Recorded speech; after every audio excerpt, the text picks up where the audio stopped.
On this episode of Narcissist Apocalypse, we talk with an abuse survivor named Sunday. And Sunday was married to a triangulating abuser. It's a story of guilt, crazy making, attacking competency, abusive in laws, and smear campaigns.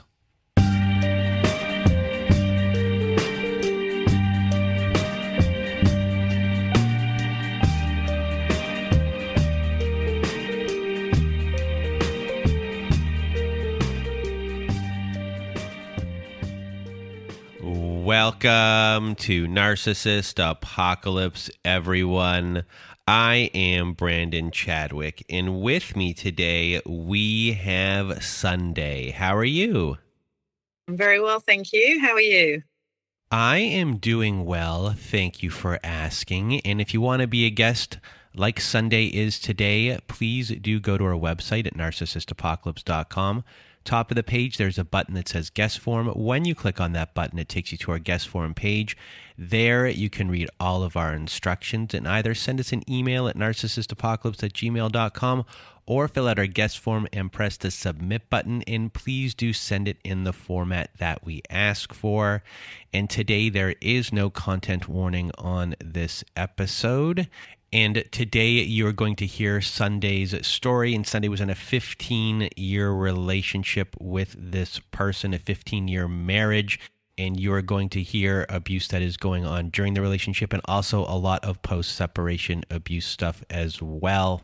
So a big thank you to Sunday for being here with us today.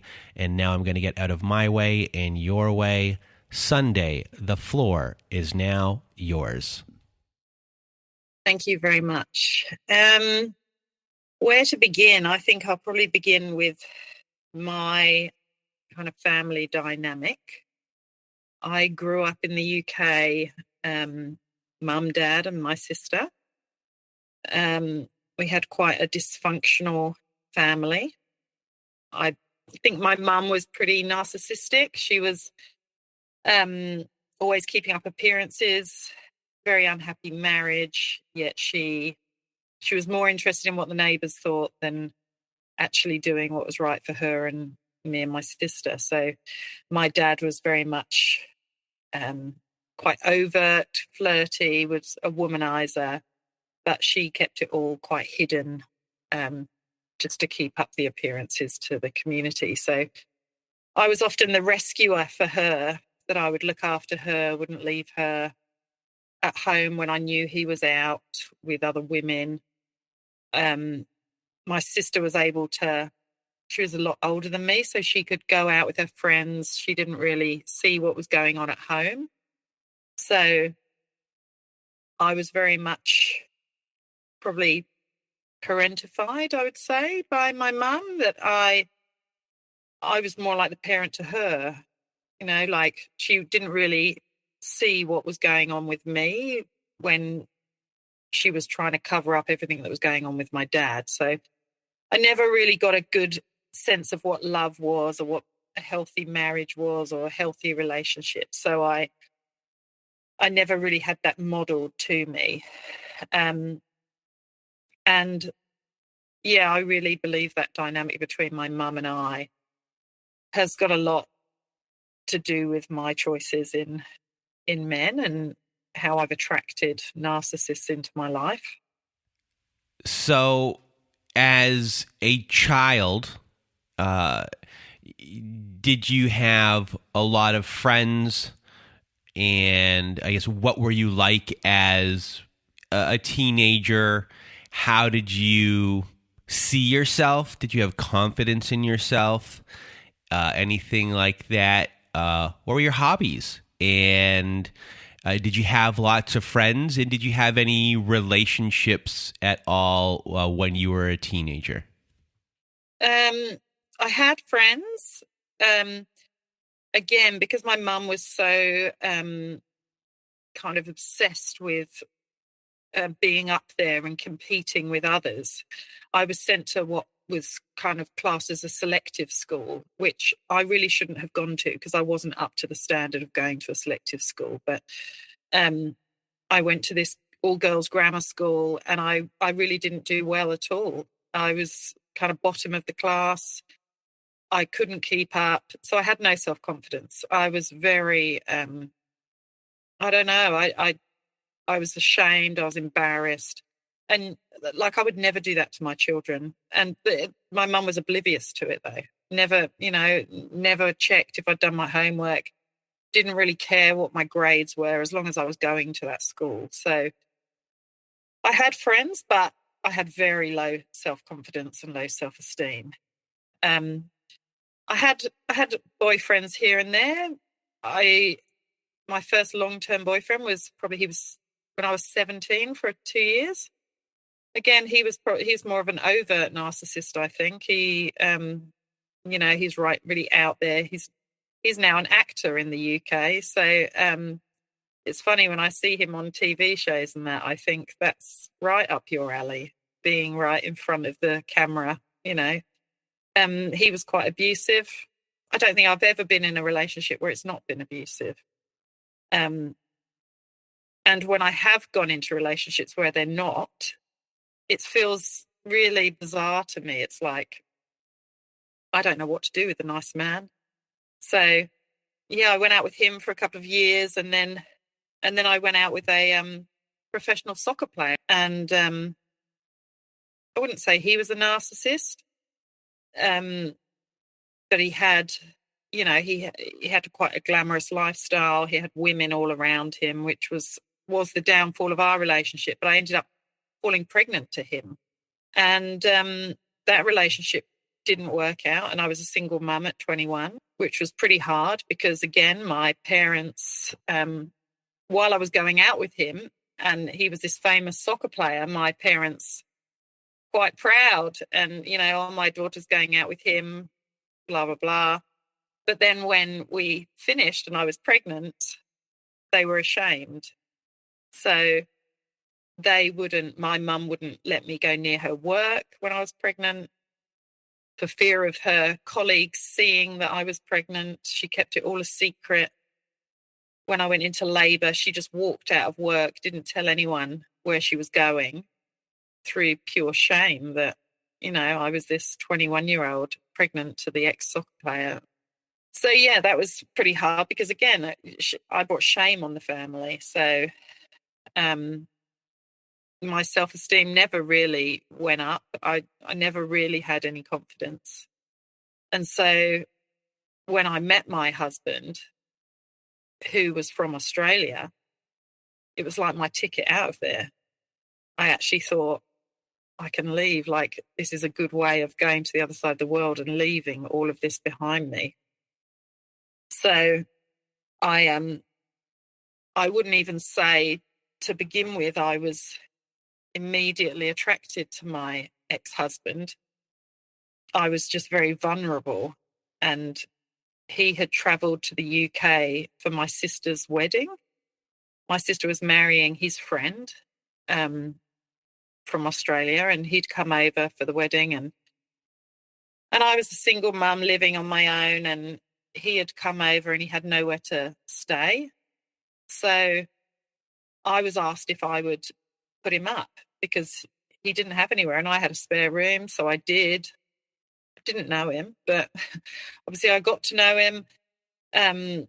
We got into a relationship, and in the back of my mind, I was thinking, this is great. He's not from around here. He doesn't know who I am. He was, when he got to know me, he was a bit like, yep, I'll look after you. He really honed in on my vulnerabilities. Like, you don't need to be a single mum. I'll look after you. Come to Australia. And by this point, I had really kind of got my life somewhat on track. Like, I'd finished my nursing degree. I had a good job. Yeah, I was a single mum, but I worked as much as I could. I bought my own house, drove a nice car, all the things that he probably saw in me. He was a student. He was in debt.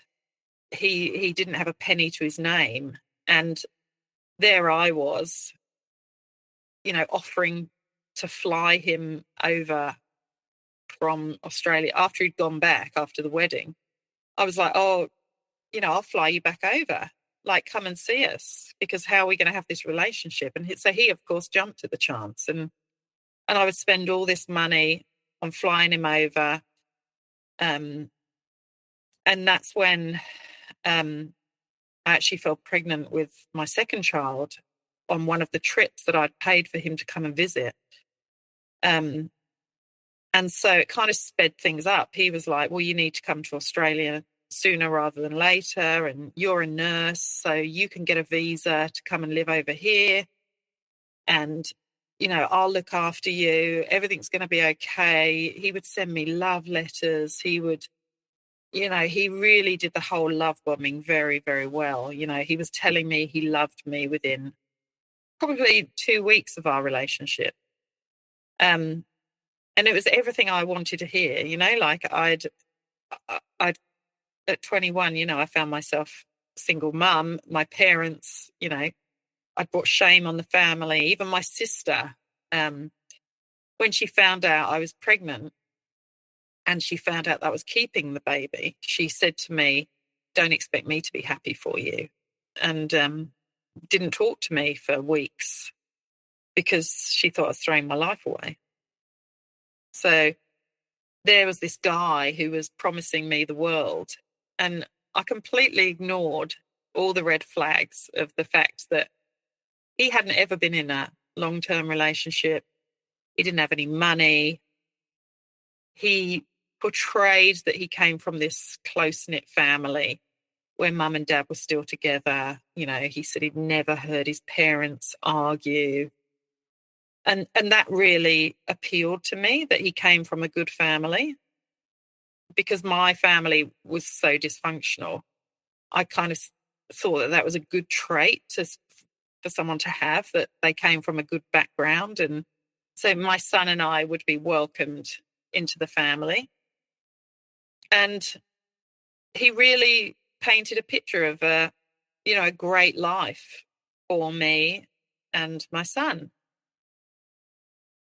So you met him through this wedding. Yes. So what was the opinion of him by the other people that were associated with him? My sister and her husband used to say he was so shy. He was painfully shy. And that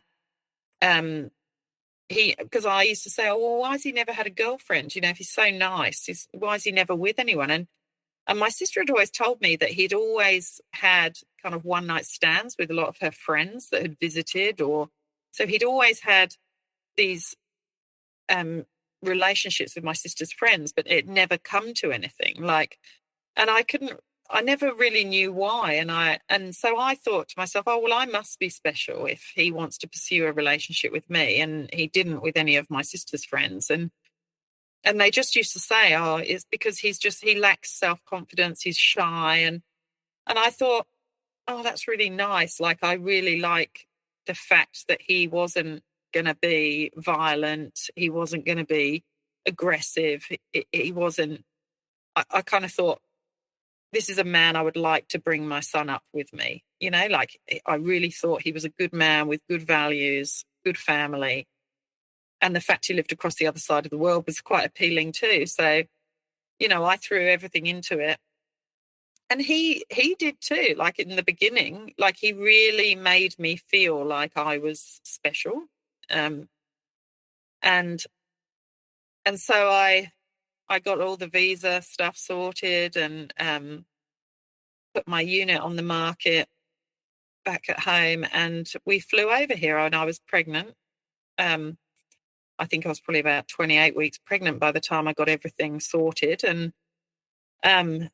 And he said, oh, I've got a place ready for us, and you just need to get here. And so I did, and me and my son, we flew over, and it was really daunting. Like, I was pregnant, and at the back of my mind, I thought, I really don't know this guy that well. Like, I know him because he's a friend of my sister's, and I've had a relationship with him, but I'd never spent a length of time with him to really know what he was like. But I was really taken in by the love bombing. And so we came over, and as soon as I got here, it wasn't what he had promised. Like, he was living in his grandparents' house. They had gone into a care home. We were living in this old house.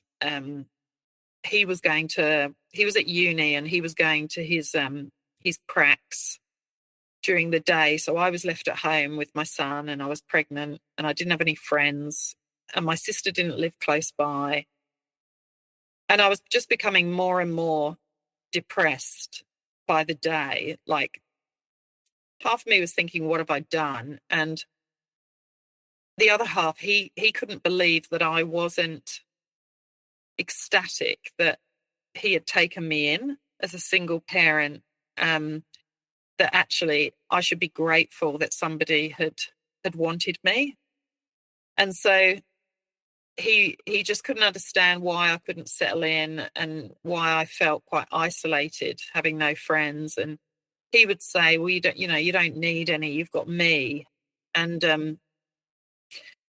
he was really quite cruel, but it was very mixed with, he was glad I was there, but then he'd say really cruel things. And it got to the point where my pregnancy was progressing, and I knew that if I only had a window of time that I could fly back to the UK if it wasn't going to work. And I really thought it wasn't going to work. Like, he had a real lack of empathy for what I was going through, that I'd moved to the other side of the world. I was about to have a baby. My son, he was 4 at the time, he was a bit like, I want to go home, Mum. I don't want to be here. I want to go home to my friends. Why are we here? He didn't understand. So I had all this guilt. I just thought, what have I done? Like, and so I said to my ex, I've only got this little window of going home. If we're not going to work, we need to talk about this and decide what we're going to do. And he wouldn't talk to me about it. He would stonewall me. He would just walk off, tell me that it was all my problem, and why couldn't I just settle?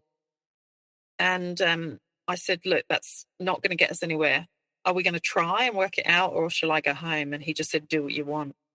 And then he went to work the next day and didn't talk to me for days. And so I booked a flight. And I actually thought he might come running through the airport and say, don't go. I went home, and I didn't hear from him. I didn't hear from him at all, actually. And I was being induced with the baby. And so I knew the date I was going to have the baby. So I messaged him and said, I'm just letting you know, this is the day I'm going to be having the baby. I'll let you know what we have, and I hope everything's okay, blah, blah, blah. And could we try and be amicable for the sake of the baby? And then I had the baby, and I messaged him afterwards, and I said, look, if nothing else has come out of our relationship, we've got a beautiful baby boy. And that's when I started getting the emails saying how I'd taken his son away. He didn't like the name I'd chosen for the baby. I'd taken his parents' first grandchild away. Every time I sent a picture or any kind of milestones of the baby, I would get emails back about how he just couldn't understand how selfish I was. And my emails were very much, they were quite factual, just like, baby has done this today, he's rolled over, he's done that. I just tried to keep them nice and pleasant, and I would always get back something I had done or how much I'd hurt him for leaving, and nothing was ever his fault. And I would always reply and say, I'm so sorry for my part in this, but we've got to focus on the future. And all it was just abuse. I get constant abuse back. And so when the baby was actually 8 months old, I decided to come over for a holiday to introduce this baby to him and see my sister. And, I really wanted build bridges because I'd already gone through it with my first son, where I wasn't with his father, and he didn't really have contact with his father, and I did not want this for my other son. So I really I went to his family as well, and I rang his parents and I said, look, I can't change the past, but I want you to meet your grandson. And they were quite fine with it initially. They said, yeah, that's great. We'd love to see him. And so I came over, and he initially at the airport, it was really quite awkward. First time he'd met his son. And I took the blame for all of it. Like I apologized to people. I apologized to him. I wanted him to take some accountability, but he never would. He would always, I was always referred to as single mum Sunday. I was the troubled one. I was the one that had a dysfunctional family. I had issues. I was never seen as the single mum who owned her own house, who had a full-time job, who finished university, he would never point out what I had done well. He always wanted to point out what I hadn't done. Hi, everyone. I know many of you are always looking for new podcasts to binge, and I binged the podcast Nobody Should Believe Me, and I loved it. It is a groundbreaking investigative true crime podcast about Munchausen by proxy, hosted by author Andrea Dunlop, who's been a guest on our show before. And all of the 8 episodes of season 1 are out now, and they are ready to binge. And it is consistently on the Apple True Crime charts. And guess what? Season 2 is airing now, and I am very excited about it. And it is covering a shocking new Munchausen by proxy case, talking to survivors, and going deeper into Andrea's story too. So if you need a new podcast, I'll be listening to Nobody Should Believe Me, and I think you'll enjoy it too.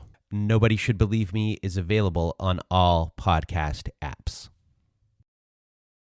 So when he would do that, you grew up in an environment where there was neglect kind of going on with you and academics and a lot of your life. You're put into that school where you're kind of set up to fail, and lacking confidence started to happen at that time when it came to competency. So even though that you became this nurse and you finished university, was that kind of always stuck with you? So when he's doing these specific things, is it something that you're dealing with already kind of in the back of your mind? Do you see yourself even like you did all these things where you have accomplished those things, so you've proved yourself wrong, but are those other things kind of just underlying there? So when he does do this, it hurts even more than how it might hurt someone else who didn't have those issues? Yeah, for sure. He would constantly use all my vulnerabilities. He knew I had confided in him so much stuff because initially he wanted to know everything about me. He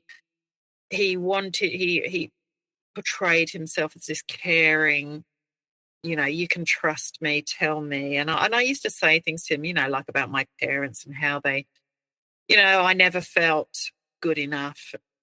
And he always used to say, oh, you are good enough and you're this and you're that. And then he would use it against me. As soon as I was here, he used it against me. And, and when I came over for the holiday, I only came over for 3 weeks, but he then kind of persuaded me to stay by saying, oh, don't take him away again. And I felt really bad. I thought, I can't leave. Like, I can't take his child away. And so I ended up getting sponsored by a nursing agency. And and just never going home. I arranged to sell my unit from here. I was here with, 2 suitcases, 2 kids. I just resigned from my job in the UK. I just did it over the phone, and I stayed. And my parents, my dad at the time said he would help me with money, because obviously my ex didn't have any money still. So my dad gave me some money to rent a place, which I did. And, and I started from scratch again. I didn't have a car. I didn't have a job. Like, I was just doing agency work. I was doing night shifts. I would just get secondhand furniture. I furnished this house, went to work, and my ex he said, oh, you can earn more than I can, so why don't you go to work and I'll look after the kids? And so there I was, working all hours, while he stayed at home and he looked after the kids. And there was one day when my older son was out in the garden, and I was at home at this point, and he came running in and he said, Mum, there's 2 men out the front. And so I went out there, and they were debt collectors. And my ex was in over $50,000 worth of debt that I didn't know about. And they were threatening to take stuff from our house if he didn't pay this debt. So with the sale of my property in the UK, I paid the debt off. I paid the 50,000, and I said to him, I don't ever want men like that coming into my garden again and scaring my kids. And even that, he was like, oh, it's not my fault. I'm it's just debt from here. Nothing was his fault. He couldn't just say, yeah, I was stupid. I got into debt. Like, he was always deflecting from responsibility, and he was always bailed out of trouble that he was in. Like, his parents would always bail him out. And then I took over that role of bailing him out. And so I was constantly trying to rescue him. But at the time, I was doing those things hoping probably for his acceptance. But he was just used against me all the time. He was never grateful for anything I did. I'd go out to work. He'd spend the money. He was, I don't know. It was funny. It's like that, that cognitive dissonance. I had 2 thoughts. I knew it was wrong. Then I kept thinking, well, I've taken his kids away, or I've taken his son away. I owe it to him. But I really didn't know. I was so conflicted, and I thought, I can't leave again. Like, I've got to stay. I've got to stick it out. And I just got more and more depressed, and I was confused all the time, because he'd come across as this really nice, genuine guy. But at the same time, I was really emotionally and psychologically abused by him. Like, he would use everything possible against me. Because my dad was very much, when I'd left the first time, my dad was my main support. And, he didn't like that. He didn't like the fact that I was so close to my dad. So he would always slag my dad off, and his family would too. And his family wouldn't let my dad come to their house at Christmas. Even though my dad had flown over from the UK to spend Christmas with his grandkids, my ex's mother wouldn't allow him to come. So, and I'd say to my dad, oh, look, I'm really sorry, but they don't want you to come. You're not welcome. And I really should have stood up for them and said, well, no, I should have stood up for my dad and said, well, if he's not welcome, I'm not coming either. But I didn't. I'd left my dad at home. So is he smearing your dad and everyone to his family, so his family believes all of these crazy things that aren't reality? Yeah. And his family live 4 hours away from us. And I've never spent any length of time with them. he has smeared me and my family from the minute I met him. So his family have never liked me. You know, when he came back from the wedding initially, you know, he had to go and tell his mum that he'd met this single mum and, you know, oh, I've fallen in love with someone in the UK, but she's going to come over here. And so the very first time I met his mother, she said to me, "You do know that he's at university, don't you? Doing a teaching degree. I don't want that messed up." And she was very mean to my son.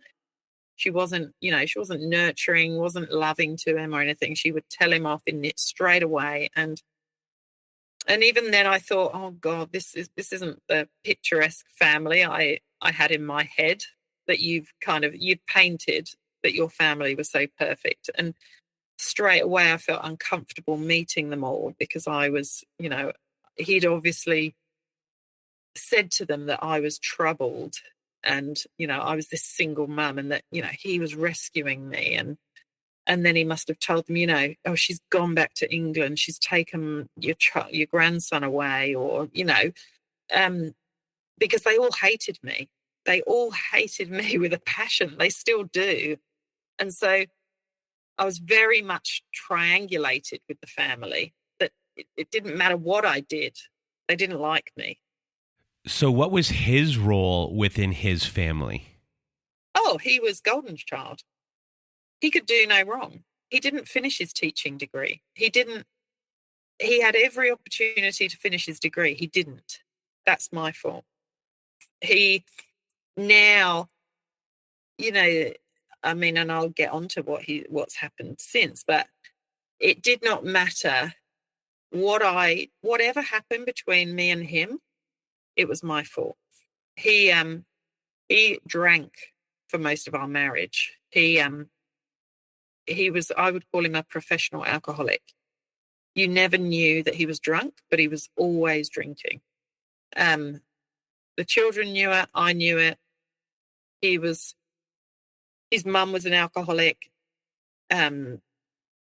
possibly his dad, but especially the mum. They were always drunk when we did see them, always abusive. They would abuse the cousins. So, say, for example, we'd all sit down to dinner. His mum's sister, she moved to America. So she married an American and they had 4 boys. And those boys used to come over and travel to Australia regularly. And so often when they came to visit, we would go down to visit too. So we would go and have these big family lunches. And of course, there was a lot of alcohol involved. And the boys were very vocal in their beliefs, you know, politics, things like that, but not in an aggressive way. But they had their beliefs, but because they didn't believe the same things as my ex's mum and dad, they would start telling the cousins that they were ignorant. They would start calling them names. It would get to the point where they were shouting at them, "I can't even believe you're staying in our house when you believe this," or it would get so uncomfortable that people just didn't know what to do. And these young boys, like they're in their 20s at the time, were arguing with his 2 parents in their 60s, and the father calling them names. And my ex-husband and his brother would enable this. They would go up to the mum and dad and put their arm around them and just go, "It's okay, just calm down." Like they would call them names like, "You are a stupid," and then a swear word, you know, like they were so horrible to them. Yet, see, if that was my parents, I would say, cut it out. That's not okay. You don't speak to anyone like that. Whereas within his family, everything was, you just enabled it. You just had to just dampen it down. Don't argue with the parents. Just say that's okay, you know. And they were bizarre as well in that they wouldn't let my children call them grandparents. They had to be addressed by their names. So they weren't known as Nan and Pop or Nan and Granddad. They had to be known by their names. And because they thought they were superior, they were too superior to be grandparents. So the deeper I got in, the more I realized that this fairy tale was more a nightmare than anything. And every time we went to visit, it would end up in, there'd be some argument, often because they would be rude at the dinner table, they would be mean to the kids, or they would start on at the cousins. And I just couldn't really, I didn't like it. I didn't like being a part of it. I could see that my husband was never going to defend anyone other than his family, like his mum and dad. He was just going to let them speak to people however they wanted to. They used to speak to me terribly. Like, she used to ask me why, like, say, for example, I was wearing, what made me buy these glasses, like, and I said, oh, well, I like them, like, and she said, I don't know why you'd buy them. Like, and I used to think, oh my, like, I'd get paranoid. I think, oh, do they look awful? Like, and I'd say to my husband, why does she talk to me like that? And he'd turn it around and say it was me and I was just too sensitive. Or she'd say things to me at the dinner table in front of everyone, like, have you ever thought about wearing makeup? Like, and my heart would sink. I would just think, why is she doing it to me again? Like, I felt bullied, and my husband would just sit there and it would just go right over his head and he wouldn't say a word. And so we used to drive home, 4 hours home to Sydney, and just argue the whole way home. I'd just say, how can you let her talk to me like that? Why don't you defend us? Why don't you do something? And he'd say, oh, you're just too sensitive. And it's all you, Sunday. Like, so he would never, ever stick up for me or the kids. And it was horrible because I always used to think it was me. And so I could never really, I always knew that there was something not right within our marriage and our relationship. I never knew what it was because I was always told it was my fault. Everything was my fault. So I really didn't know what to do. And I remember I used to go into work because I worked full time and, I'm a mental health nurse. And I used to go into work and some days I'd just be in tears. And one day, this older nurse that I worked with, I was talking to her about it. And she said to me, this was years ago, she said, go home and look up covert narcissism. She said, your husband sounds like a covert narcissist. And that's when I really started to kind of piece it all together of what I believed him to be. And I started listening to podcasts and I started, researching it and everything pointed to that's what he was like. He used to make me think I was going crazy. I'd go up to him and say, can we talk about this issue in our marriage, or can we talk about that issue? And he would not say a word. So I could say what I wanted, what I felt, and then he would just absolutely explode into abuse and tell me I was this, I was that, no one liked me, I was mad, I needed help, I didn't know what I was like, I shouldn't, if only I'd let him take control of my life, it would be so much better. He just made everything I did, every parenting decision I made was wrong.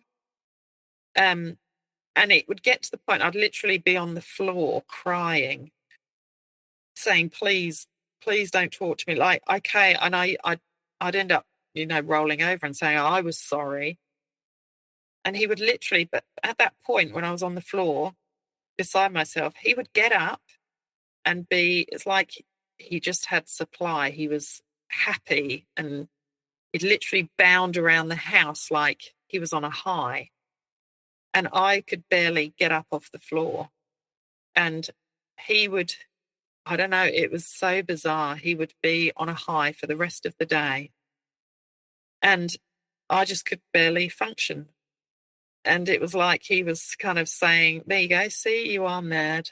Like, I'm quite fine. And we would go to counselling, couple counselling, and I would just be there crying and saying, I just don't know what's going on in this marriage. And he would sit there as cool as anything.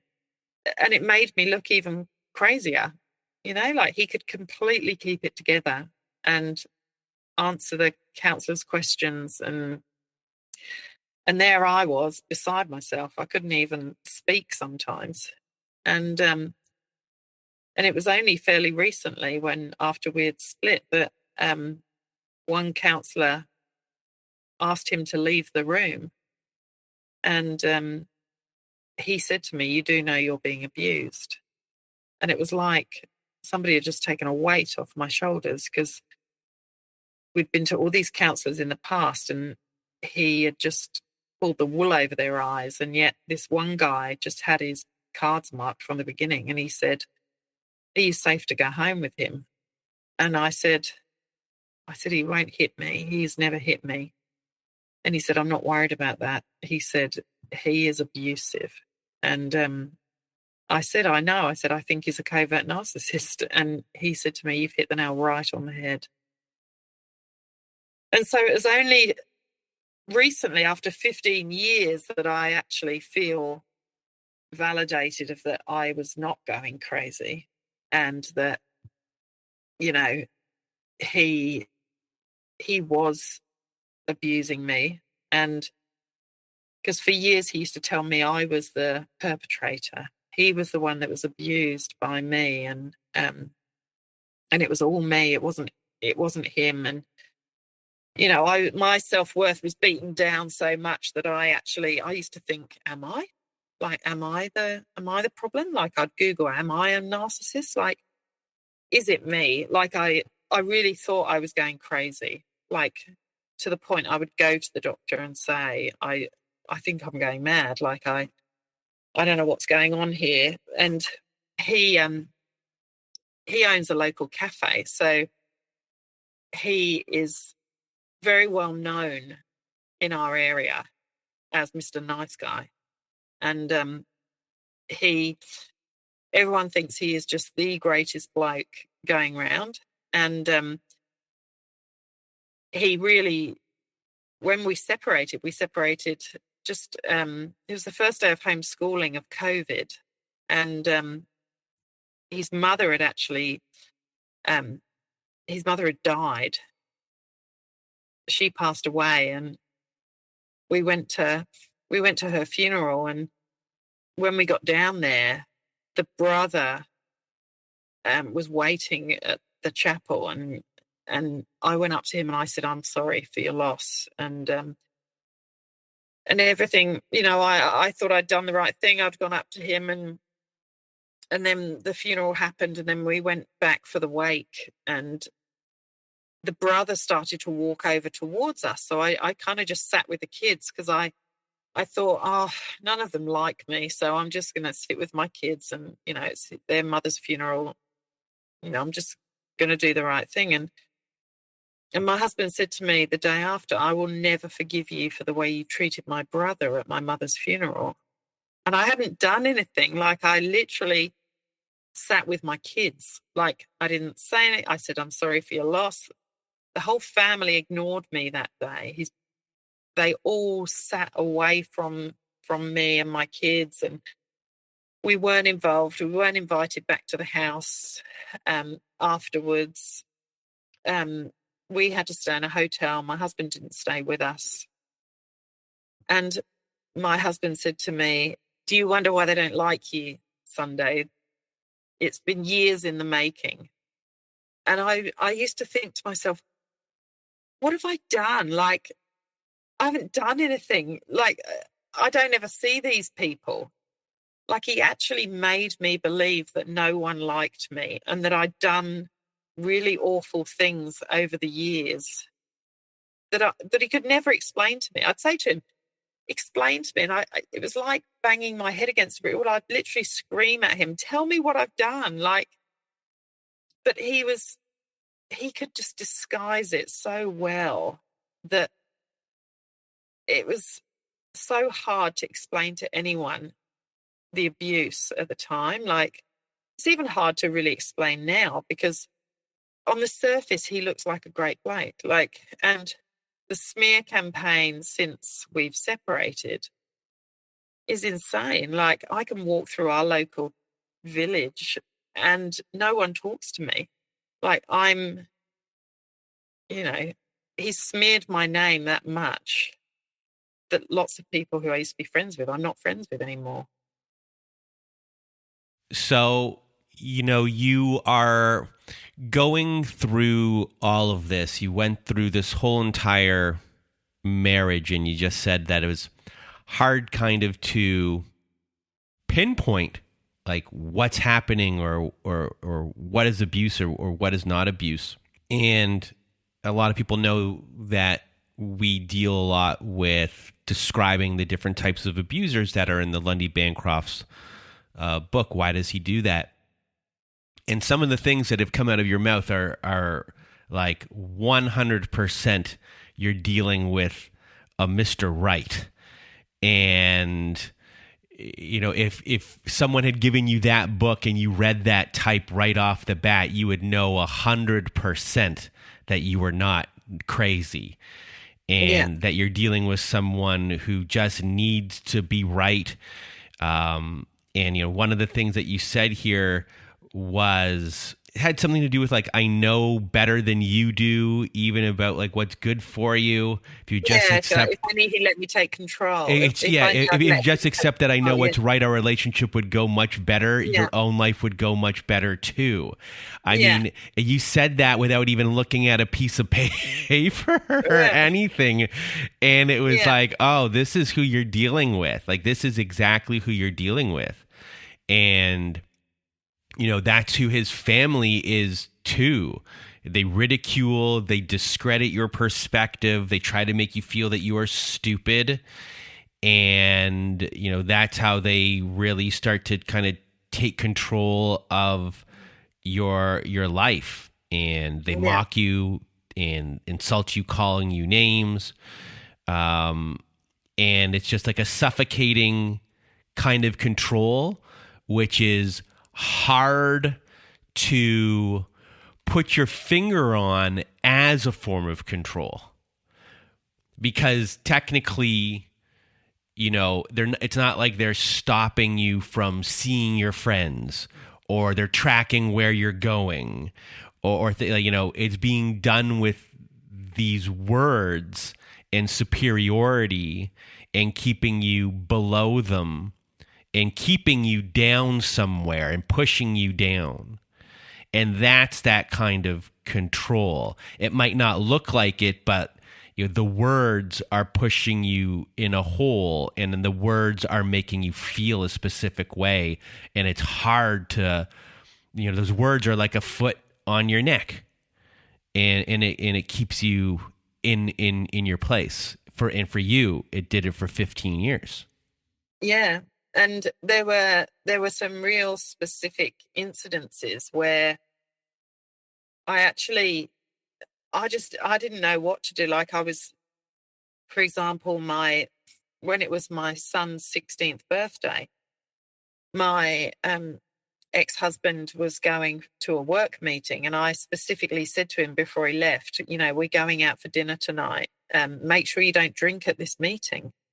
And he was like, yeah, I know. And I said, it's his 16th birthday. I want it to be special. And they were the last words I said to him. And then when it got to the afternoon, I rang him and he wasn't answering the phone. And then my son rang me and said he hasn't picked me up. And I kept ringing. And then he finally answered, and he could barely speak. He was that drunk. And I said to him, where are you? And he said, I'm just getting in the car. I'm just going to go and pick the kids up. And I said, do not move another, don't move at all. I'm coming. Stay where you are. he could barely speak. He was that drunk. And I went to where he was and I took the keys out of the ignition and he was slumped over the steering wheel. And so I took the keys and I said, don't bother coming home in that state. And we ended up just going through the drive-through for my son's birthday. I was so distraught that he had done this. And I remember the next day, his family said to me, his brother rang me and said, when can he come home? And I said, I don't want him home at the moment. I said, I can't believe what he did last night. He could have put my kids in the car. He could have killed them. And he said, oh, you're so dramatic. And I said, he didn't just have a couple of drinks. He could barely speak. Anyway, the brother ended up hanging up on me. And again, he didn't talk to me for weeks, the brother. He thought I should have just taken him home. Then the mother came round and she said to me that she'd heard what had happened. And she said to me, shit happens, get over it. And I said, well, no, actually, what if he'd killed your grandkids? Like, shit doesn't happen. Like, I have boundaries and so should he.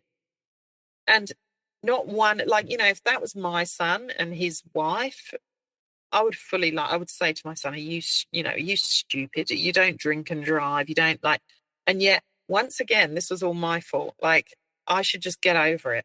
Like, I wasn't allowed to be angry. I wasn't allowed to be upset that he'd ruined my son's birthday.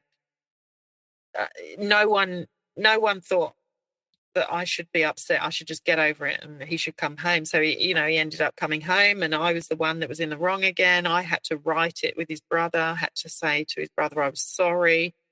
There was another incident where when it was COVID and I was working on the front line at nursing and we were in lockdown, and over here, doctors and nurses could go to the supermarket for an hour before other people could, just to get their groceries before, everyone else was going in and getting their toilet paper. And I just shared a post from one of the major supermarket chains, and I just shared it on Facebook so that my colleagues could see it, my burnt out colleagues. And my mother-in-law commented on it. She said, there are far more people that deserve that shopping hour before it gets to people like you. And I got home that night and my husband didn't say a word to me. He just said, I'd come home from a late shift. I got home about 11 o'clock. It was awful working during COVID. He knew what she'd written on Facebook. It had sparked comments left, right and centre. People saying, who is this woman? She's got the same surname. And people were replying to her. And her closing comment was, I'm out of this argument, or too much for me. And I hadn't even done anything again. And then my brother-in-law sent my husband a message saying, your wife's up to her old tricks again, causing trouble, ruining families. And I just, I couldn't believe, I thought, am I literally going mad here? Like, I haven't done anything. Are you going to stick up for me? Like, they're all saying this stuff about me and you're doing nothing. And he still thought I was in the wrong, that I deserved to be spoken about like that. And his brother was such a good guy. And it was my fault that the brother didn't like me. And it was me against them all the time. Like, we weren't a unit. We weren't, we didn't stick together. I wanted to, but it was his family and him against me. And I had these, by this point I had 6 children. I've got 6 children. And they just all absolutely hated me. And it's not because they spent any great length of time with me. They didn't get to know me. The only thing I can think of is they've based it on what he has told them and the picture he's painted of me of, I wasn't a good enough wife. I wasn't a good enough mother. He would always tell me that my parenting was wrong. I made poor decisions. He didn't like the fact that I had a good relationship with all of the children. he was always very jealous of that. He was always very jealous of my oldest son. If ever he did well at anything, he was jealous of him. But again, he used to blame the fact that he didn't have a good relationship with him on me. That was my fault. He'd say I'd never let him be a father to him. He wouldn't take accountability for anything. It didn't matter what it was. I could probably walk into a room and catch him in bed with somebody, and that would still be my fault. Like, zero accountability, zero empathy, nothing. And it was just years of doubting myself and just years of confusion. And because he could like simultaneously be cruel and then be kind. And so I'd constantly be thinking, what is this? Like, there was just something that wasn't right. And I just couldn't put my finger on it. I didn't know what it was. And it was just horrible. And so when his mother died, that was kind of the icing on the cake for our marriage. That's when it was over, basically. He was never, I was going to say he was never the same, but he was probably the same. Like, nothing really changed, but I asked him to leave because his drinking got out of control. And I said to him, you really need to go and sort yourself out. I'm not having the kids find you in drunken states on the lounge with wine poured over you. Like, we have children and we have young children, and that's not okay. And so I'd rung his friend and said, things have got pretty bad at home. Can he come and stay with you for a few days? And the friend said yes. And so I just packed a bag and I took it I got my father to take it to his coffee shop. Instead of going to the friend's place, he went and put himself up in this 5-star hotel on our credit card. And he didn't go to the friend's place. And within a week, he'd rented a house. He texted me and told me he had rented a house. The kids were being homeschooled at the time. It was COVID. He didn't even have the decency to discuss renting a house with me. Like, we couldn't afford it. We could barely afford our mortgage, let alone pay a mortgage and pay a rental. And he went and did that. And when I said to him, after 15 years of marriage and, we've got 6 kids together, you didn't think to discuss that with me, how we were going to fund it? And he said to me, you can't be spoken to. I'm not going to speak to you about it because you can't be spoken to. And he said, how do you know that I can't afford it? And I said, exactly, because I had no access to bank accounts. Like, and it's only looking back on it that the financial abuse, like, it's only since I've been separated have I realized that there was so much more than the emotional abuse. There was financial abuse. Like, I didn't have access to our bank accounts. I didn't know where money was going. He would say, I worked, so I was always quite self-sufficient. Like, it went into my account, but he had access to my account, but I didn't have access to his accounts. So he used to say things to me like, well, if you wanted money, you only had to ask. And I think, why should I ask? Like, we're married.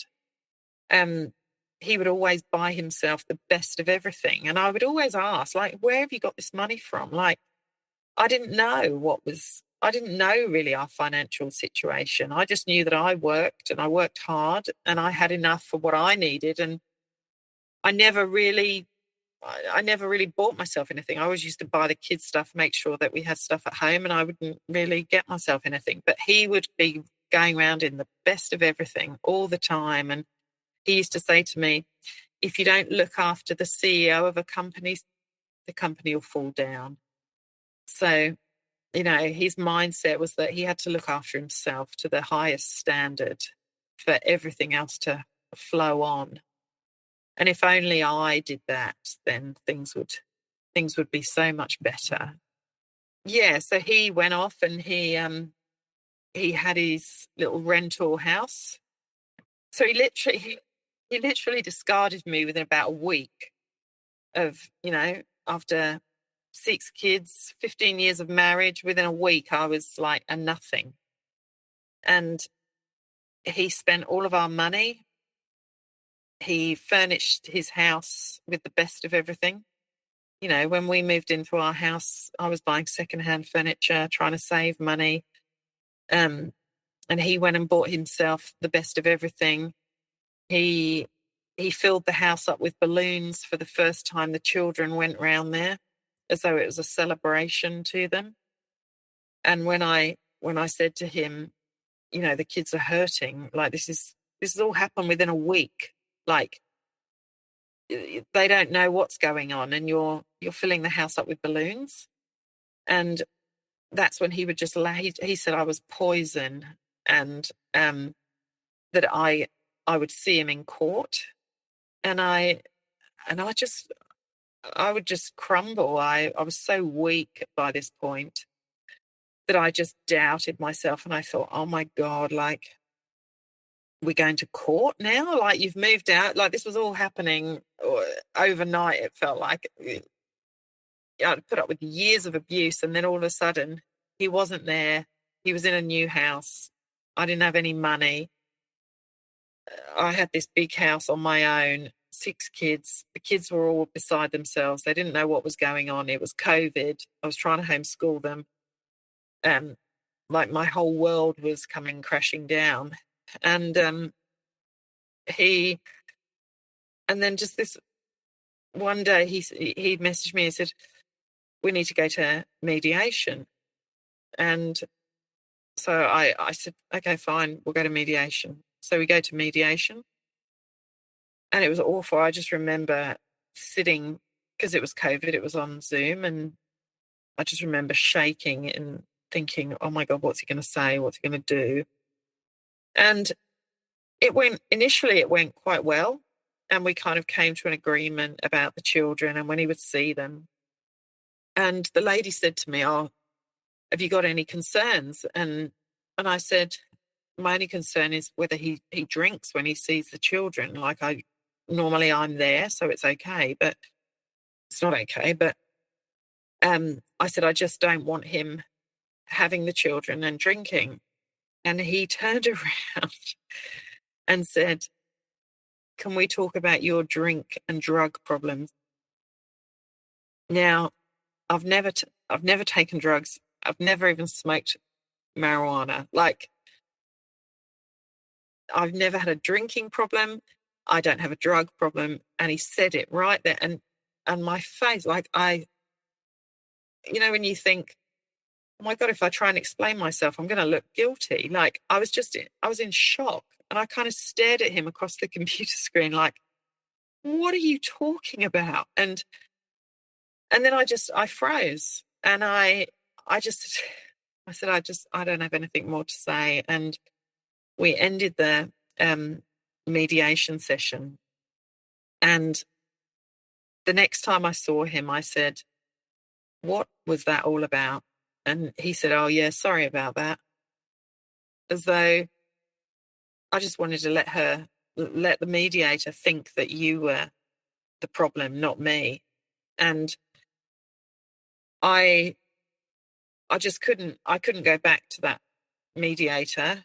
And I actually emailed the mediator and I said, you didn't even support me when he said that. And her response was, oh, that's what men do when you, she said, men do that all the time if you bring up something that, a concern that you might have. She said, that's why it went over my head.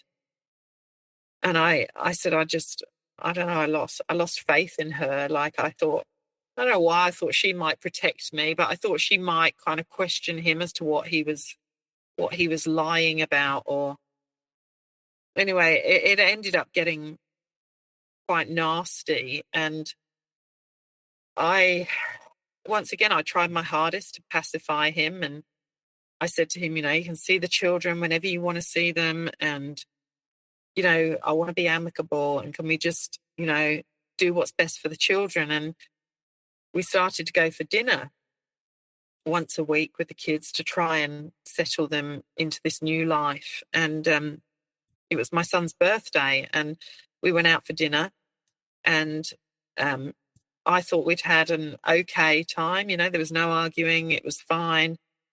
We dropped him home to his house. He didn't say a word about anything.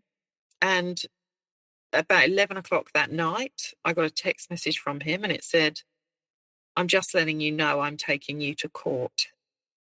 And I'd just fallen asleep as my phone went off, and I thought, you've waited till 11 o'clock to keep me awake all night now, telling me you're taking me to court. And I was thinking to myself, what are you taking me to court for? Like, you're seeing your kids every day. Like, why are we going to court? And so my lawyer rang me about a week later, and she said, "Where are you?" And I was in the shopping centre, and she said, "Just go and sit down somewhere." And I was like, "Oh, why?" And she said, "I've just received an affidavit." And she said, "It's probably the worst thing I've ever read." And it was full of nasty. He was trying to get the children from me. And, that they say the one thing, a narcissist will do when they lose control, they'll try and find the two things that will get to you the most. And that was my children. And obviously money. Like, he didn't care how I was coping financially. He just wanted the kids. And so in this affidavit, he portrayed me as though I was this crazy woman who, he said, I'd never sought help throughout our marriage. I was suicidal throughout our marriage. He said I had a drug problem. He said I stole medication from work. He said I'd been sacked from my work. It was just pages and pages of lies, abuse. Like, he pinpointed my relationship with my eldest son, because it's obviously not his biological son. He focused on that, trying to say that it was not a healthy relationship. He wrote things in it like, the first thing he says when he walks in the front door is, "Where's mum?" Like that had any relevance to what he wanted. He said the children were scared of me. He said that I didn't have any friends. Like, it was possibly the worst thing I've ever read, and it still to this day haunts me. Like, I can't believe that a man who I was married to and had so many children with could be so cruel on paper, yet to my face, if I saw him, he would have still pretended he was Mr. Nice Guy. Like, and the fact that he's got all these flying monkeys around that think he's so great, I just, sometimes I want to print off the affidavit and just distribute it around the local community and say, this is the real him. Like, it was horrible reading what he was saying about me just to try and get my children from me. And the children, so it cost me 30,000 to kind of go to court and kind of fight it, because I thought he couldn't possibly have them 50-50 of the time, because he worked, he wouldn't get them to school, he didn't have a great relationship with them, they wouldn't have wanted it. He was seeing them more before he took me to court than he is now. And he, like I say, it cost me 30,000. When we got to court one day, he'd actually messaged me and said, "Just turn up tomorrow and we will come to a final agreement. We'll just say, like, I'll have kids every other weekend." And he lulled me into a full sense of security. And I thought, because I was in such a state, I thought, I just want this over. I want it over. I'm not fighting in court. I don't have any money. So I turned up. not dressed, thinking that I was even going to go into court, because I thought I was just going to go and sign final orders. And my lawyer came to the door and she said, "I've got some bad news for you." And I said, "Oh God, what now?" And she said, "He's got a barrister." And so he had made me think that I was going to court to sign these final orders to get us out of court, when actually he'd hired a barrister to try and destroy me. And when it got in, so I literally had to borrow the receptionist's blazer, put it over my T-shirt that I was wearing, quickly do my hair, run into the toilet. I was crying at this point, trying to get myself together, put some lipstick on, and then go and present myself to court, when the first thing his lawyer said, or the barrister said, was, "So you've got concerns about mum's mental health?" And they were like, "Yes, we do." And there was me trying not to cry and not look like this basket case that he was portraying me as. And luckily, the judge was quite, she knew, she was educated in coercive control, and she really knew the stunts he was trying to pull to, the post-separation abuse. It's classic that they try and say that you're crazy, you're mad, that I was, alienating the children against him. And, really, that wasn't the case at all. Before we went to court, I was letting him see them whenever he wanted.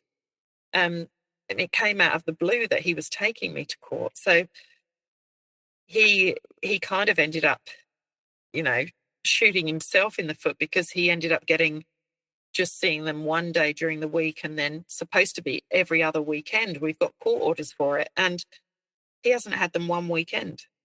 He has not had them overnight for 2 years. Like, he doesn't stick to his court orders that cost me 30,000. It would have cost him more because he had a barrister. And he doesn't stick to these orders. So his relationship with his children has got worse. And now it's time to sell the house.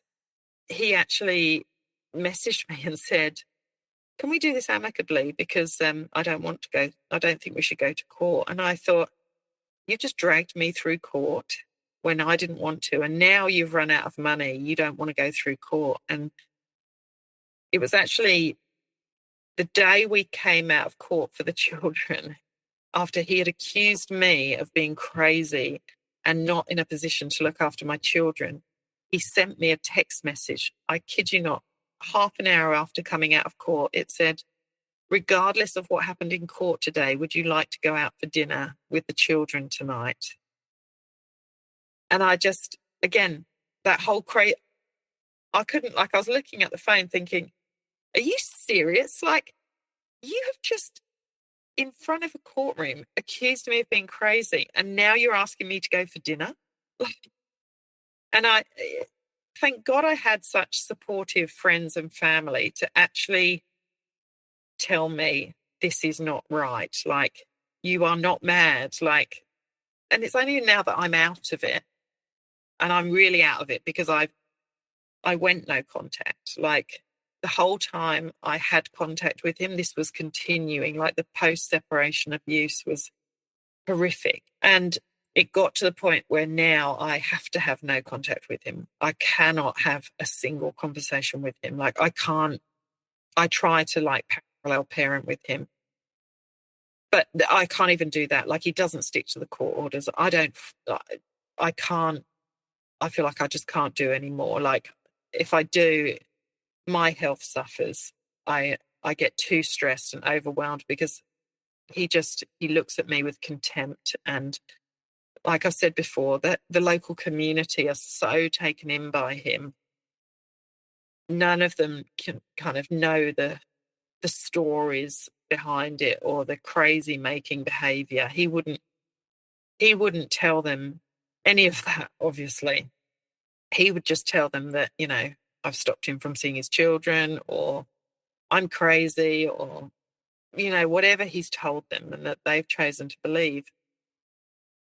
And it's got easier as I've gone along, but I remember times just feeling overwhelmed with no one talking to me, friends who I've had for years defriending me on Facebook, not talking to me in the street, and not knowing why. And now I just think, I really don't care what you think. Like, I know who I am as a person, and I'm getting therapy, and I'm looking after myself and my children, and there is light at the end of the tunnel. But, there were times where I really was hitting rock bottom, just thinking, am I losing my mind? Like, because of that, when you're over narcissist, like, people can see it, like it's there. He's not like that at all. He's so covert. Like, you'd never, unless you've lived it, you'd never know it. So good at disguising it, and it's just insidious and hidden abuse.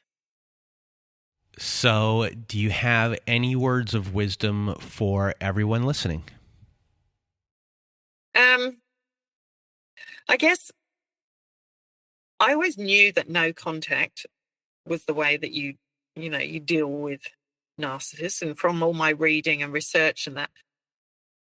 But I kept thinking, oh no, I can fix it. I can, if only I'm nicer, or if only I don't rock the boat, or if only I don't give my opinion of something, or, it'll be okay. And it would, I think, had I taken that advice much earlier, it could have probably sped up how I felt. Like, I probably prolonged it by not going no contact. When we've been married for 10 years, I was getting to the point where I was getting mentally stronger. And I actually thought I might leave this marriage. Like, this was when, we were coming up for our 10-year anniversary, and I was doing well in my career, and I just wasn't happy at home. And I thought, I think I could leave if I really wanted to. And financially, I thought I could cope. And he must have realized that I was getting a bit of confidence, and he didn't like it.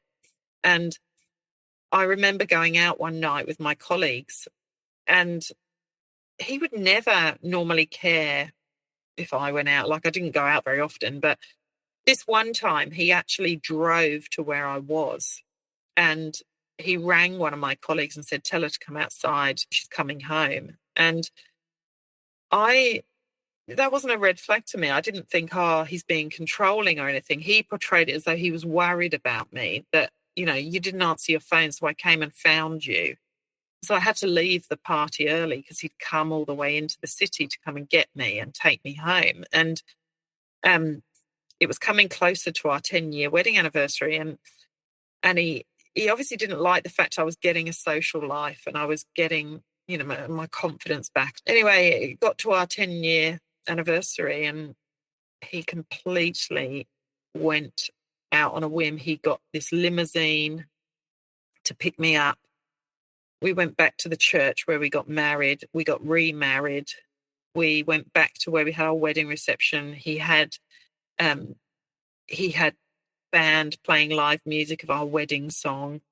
We went into the city. Like, he completely overwhelmed me with all these elaborate gifts, and the day was like, it was amazing. But at the back of my mind, I was thinking, oh my God, how has he paid for this? Like, it was like thousands of dollars. And it was all about, he wanted it all over Facebook, what he'd done for our 10-year wedding anniversary. He wanted everyone to think he was just this great bloke, that look what he's done for his wife. And he knew I was about to leave him. He knew I was thinking of leaving. He knew I was unhappy. And then I was stuck again. Like, I was stuck in the marriage because I'd just remarried him and renewed my vows to him. And it was like the love bombing all over again. Like, the cycle had continued. And so everyone just thought, oh my God, look what he's done for her. Like, it's just amazing. And Then I found out he'd taken out like this $20,000 loan to pay for it. And I was fuming with him. Like I said, we cannot afford a loan for one day doing this. Like, and then he was like, oh, you're so ungrateful. I did this for you. I did this to show you I loved you. And so then I felt really ungrateful again. But then I would worry about the money. And then I thought, oh my God, I'm stuck again in this marriage. And then, yeah, 5 years later, and then I just got discarded. So that's what I should say to anybody, that go when you actually feel it and you want to go. Like, don't wait for it to get better, because it doesn't. If you really believe you're with a narcissist, you've got to go no contact, and you've got to look after yourself, because they will make you crazy. So, just a question about that. You have, 6 children, 5 of them with him. Most people can't go no contact when it comes to, because of the kids. How are you able to do it? And how are you able to do it without a court coming after you? Well, that's just it, because the court would come after me if it was me stopping him seeing the children. But it's not. It's him not turning up when he is supposed to. So I could do him for contempt of his court orders, but I don't have the money to. So I just leave it. And if he wants to see them on those days, then he can. Like, I don't prevent him from doing it. He refuses to have contact with me. So if I have to, I message him or email him. I don't talk to him. The kids, he will message the children. He's very manipulative with the children. He knows which ones out of the 6 that he can. So he will go up to one of them, the 14-year-old, and he will say to him, "You're my most emotionally mature child. I know you get it." He said, "I know I've done nothing wrong. I'm a good person." And he will come home to me and say, "Mum, why does he say those things to me? It makes me feel so uncomfortable. Like, why does he pick on me?" And he picks on him because he's the vulnerable. He's the one that he knows. He knows which child he can get to. Same as with me. Like, he'll pick who he thinks he can manipulate. And he's picked well, because it does upset him. And he doesn't answer back. Whereas, my daughter, for example, she kind of knows what he's like, and she'll tell him. She'll say, "Don't talk to me like that." Whereas my son is a bit, he's sweet, and, he gets upset. And so he says things to him like, you've seen me try and talk to Mum. You've seen me try and be nice to Mum. And he tried to say to my older boys, "You do know Mum's seen a psychologist before, don't you? You do know Mum's got mental health problems." Like, and it's kind of become a bit of a joke between me and the kids, like that they will joke and say, oh, you're crazy, or "You're suicidal, Mum," because he's told them all of this kind of stuff about me. But I'm lucky, like, I have a very good relationship with all of the kids. He hasn't just discarded me, he's discarded my eldest son too. So, he's brought him up since he was, 4 or 5, and he's not had contact with him since he left. Like, it's as though, I remember he once told me that me and my son, we had one brain between us. He wouldn't say that about his biological children, but he thought it was okay to say it about, the child he's brought up from a little boy. And so the other kids have seen that. They've seen how he's treated their brother differently. And I've got more or less 3 adult children who they're not on the court orders, and he doesn't even try and see them. So I don't have a court come after me, because I haven't, it's not me stopping those court orders. It's him choosing not to see the children when he can. But we're still in court. We're still fighting out the finances, and he's still got trying to keep a bit of control over that with the sale of the house. You know, I've got to put it out for sale. I've got to get it ready for sale. But he won't he wants all the money to go into trust so that we can fight it out in court. Even though once the house is sold, I won't have a roof over my head, and neither will his children. So I don't know where he expects me to find money to, you know, I'm waiting on the sale of the house to get some money to find somewhere to live, but he won't let me have that. So he still ultimately just wants to win. Like he thought he'd won by getting the court orders. And so he's got those court orders and he doesn't stick to them. So what was the point in going to court? He was seeing his kids way more before we went to court. So it's pretty hard when you've got children. It is. It's really hard. All those things that he said about me, all those lies he said, I have to kind of talk myself out of them, like to tell myself they're not true. You know, you're not those things. You're a good parent. You're a good person. Just know your worth. But, you know, it's taken a lot of therapy and ongoing therapy and friends and family. Like you really do find out who your real friends are during times like this, because it's so hard to explain the abuse. People don't see it, so you do look crazy. You know, there's me saying this really nice guy that serves everyone their coffee in the morning is abusive, and you really can't explain it very well. So it's it does feel like a bit of a never-ending cycle, but it does get better. Well, Sunday, I want to thank you for being here with me today at this early hour for me and late hour for you. And, you did a really good job telling your story today. As I say to so many people, it's very difficult to tell your story, what stories to choose, especially when you're in a 15-year relationship with someone, and to be very clear about what has happened to help educate everyone who's listening and to validate everyone's experience. And you just did a really good job today, and I can't thank you enough for being here with us today. Thank you. So once again, thank you so much, Sunday, for being here with us today. And if you want to be a guest like Sunday was today, please do go to our website at narcissistapocalypse.com. Top of the page, there's a button that says guest form. When you click on that button, it takes you to our guest form page. There you can read all of our instructions and either send us an email at narcissistapocalypse@gmail.com or fill out our guest form and press the submit button. And please do send it in the format that we ask for.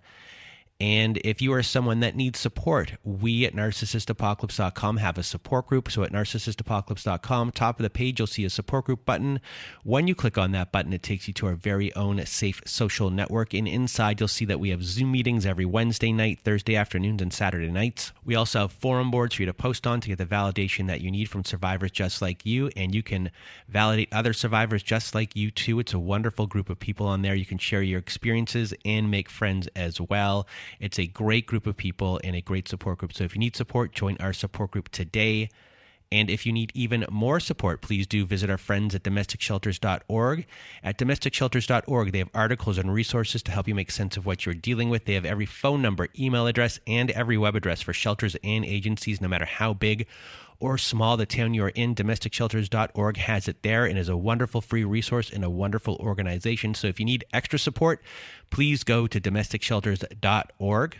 And we here at Narcissist Apocalypse have a new friend to the show, and it is an organization called Shelter Movers, which you can reach at sheltermovers.com. And Shelter Movers helps survivors of domestic violence transition to a better and safer life. And they are currently just a Canadian company, but they're looking to be spreading into the United States. It's a volunteer organization and a donor-supported charitable organization as well. And what they do is they help coordinate moves for people who are getting out of domestic violence. It's an interesting part of the domestic violence escape process and getting you to safe safety, getting all of your things out of your home, set up in storage for you, all of your belongings in storage. And they can even do this for your pets and livestock as well. And it's just a wonderful organization. So if you need help from them or you just want to donate to them, please go to sheltermovers.com and check them out. And that is it for our show. So for myself and Sunday, we hope you have a good night.